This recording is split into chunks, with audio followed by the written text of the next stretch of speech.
po ulit ang update natin para sa lagay ng ating panahon ngayong umaga po ng August 5, 2024 na kung saan sa ngayon nga po ay mayroon pong apat na weather disturbance na nasa eastern at northeastern part po ng Luzon. Ang isa po ay nandito na sa loob ng ating PAR at base sa datos po ng Japan Meteorological Agency, ang nasa loob po ng ating area of responsibility ay ganap na po na tropical depression o isang mahinang bagyo. Kasi naman po dito sa wind map ay iisang sirkulasyon lamang ang nakikita rito na malakas ang nandito po sa loob ng ating PAR. Pero sa kabila po ng pagkakaroon ng mga apat na weather disturbance ay wala pa naman pong bagyo na namamataan na tatawid po dito sa ating kalupaan hanggang sa susunod po na 2 linggo ay posibleng stormy pa din po tayo. Pero asahan natin ang unti-unti na po na paglakas ng habagat dahil papalakasin po yan ng mga sama ng panahon na nandyan po sa may taas.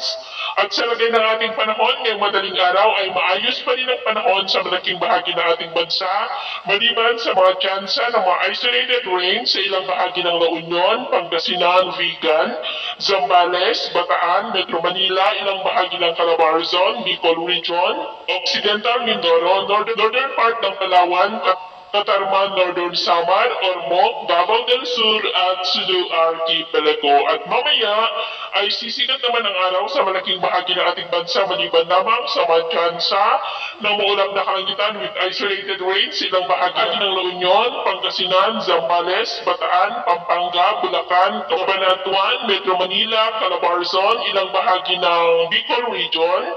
Occidental Mindoro, Northern Palawan, Pandan, sa may Aklan, Antique, Catarman, Calbayog, Sulu Archipelago at Pagadian. At mamayang hapon,